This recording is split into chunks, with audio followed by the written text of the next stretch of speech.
Du coup, effectivement, je suis partie 1 an en tant que low-tech explorer en Amérique du Sud. Le Low-Tech Lab, l'association pour laquelle je suis partie, c'est une association qui a été créée en 2012 par Corentin de Châtel-Perron. Sa mission, c'était de partager les low-tech au plus grand nombre. Donc, pour commencer, qu'est-ce que c'est les low-tech? C'est des technologies, des systèmes, des objets, des pratiques, des services qui sont utiles, accessibles et durables. Utiles parce qu'ils vont répondre à des besoins spécifiques, accessibles parce qu'on va pouvoir les fabriquer soi-même, les réparer, comprendre leur fonctionnement, et durables parce qu'on va pouvoir les réparer, les recycler. Donc, par exemple, une low-tech, ça peut être un filtre à eau en céramique, ça peut être un chauffe-eau solaire, ça peut être une éolienne, un four solaire. C'est que des inventions qui ont des utilités assez locales et pas forcément dans le monde entier. Du coup, ensuite, la mission du Low-Tech Explorer, c'est de partir à la rencontre d'inventeurs et d'utilisateurs de low-tech, de comprendre comment on fabrique ces low-tech, et puis ensuite de retransmettre tout ce qu'on a découvert en échangeant sous forme de tutoriels qu'on met en ligne sur la plateforme du Low-Tech Lab. Donc c'est vraiment une grande bibliothèque collaborative. On peut ajouter des tutoriels, n'importe qui peut ajouter ça dans le monde.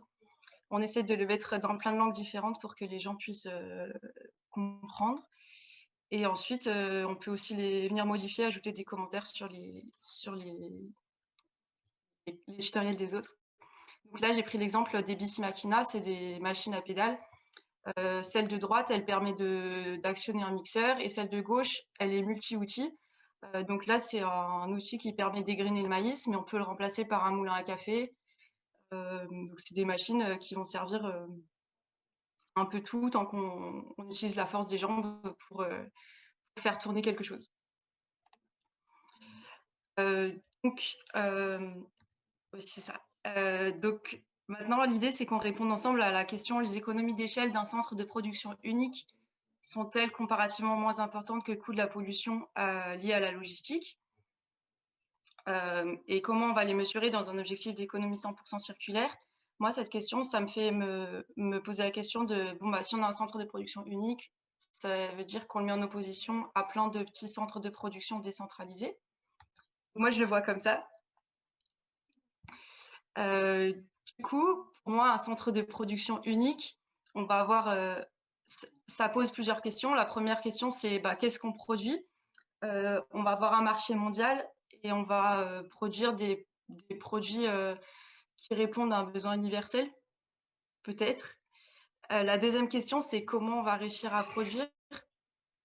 Pour moi, l'intérêt d'un centre de production unique, c'est qu'on va pouvoir mettre en commun toutes les ressources. On va avoir une mise en commun des machines et des outils, donc on va pouvoir avoir des chaînes de production assez développées et on va pouvoir industrialiser les process et les méthodes. Dans un gros centre, on va aussi avoir beaucoup de monde, donc plein de compétences différentes et des gens très spécialisés dans leur domaine. Donc tous ces points font qu'on va avoir un centre de production qui va être très productif, efficace, et on va tendre vers une rentabilité. Ça, c'est plutôt les avantages de la centralisation. Après, comme on le voit sur le schéma avec des flèches jaunes de partout, c'est que si on a un seul centre de production, pour atteindre tous les utilisateurs, on va avoir besoin d'une logistique assez complexe. Et donc ensuite, si je mets ça en face des low-tech, les low-tech, c'est des inventions qui sont développées dans le monde entier par des personnes isolées, par des groupes, des associations, des communautés, à chaque fois pour répondre à des besoins locaux. J'ai pris 2 exemples. On a en bas le torréfacteur solaire de café que j'ai vu dans la province de Cusco au Pérou. C'est une invention qui a été développée localement par une communauté parce que là-bas, ils vivent tous de la culture du café. Et au lieu de faire du feu et de mélanger le café à la main pour le torréfier, ils se sont dit: mais si on utilisait les ressources qu'on a localement, c'est-à-dire le soleil, pour torréfier notre café. Donc ils ont répondu à leurs besoins locaux et qui ne sera pas du tout adapté à d'autres régions dans le monde. À côté, on a la trappe nuage dans le désert d'Atacama, au Chili. C'est une région qui est très aride parce que c'est un désert, mais en fait, l'air est très humide parce que la cordillère des Andes arrête les nuages et bloque l'humidité dans l'air. Et du coup, les chercheurs ont trouvé un moyen de capter l'humidité qui est dans l'air grâce à ces filets. Et avec ça, ils vont réussir à produire de l'eau potable pour alimenter un village de chercheurs. Et donc pareil, c'est un besoin qui est très local et qui est adapté aux conditions locales. Donc les low-tech vont répondre à un besoin local qui sera assez spécifique. Ensuite, donc si on a des unités décentralisées, on va avoir une distribution plus locale. Donc on aura sûrement une logistique qui sera moins complexe qu'avec une unique usine de production. Et après vient la question de comment on produit, parce qu'on n'a pas les mêmes disponibilités que dans un centre de production unique. Déjà les machines et outils, forcément si on est un plus petit site, on ne pourra pas avoir les moyens financiers pour avoir autant de machines et aussi développées et poussées que dans un unique centre. On va peut-être avoir recours à des matériaux plus locaux et avoir recours aux compétences locales, donc on aura peut-être des gens moins spécialisés.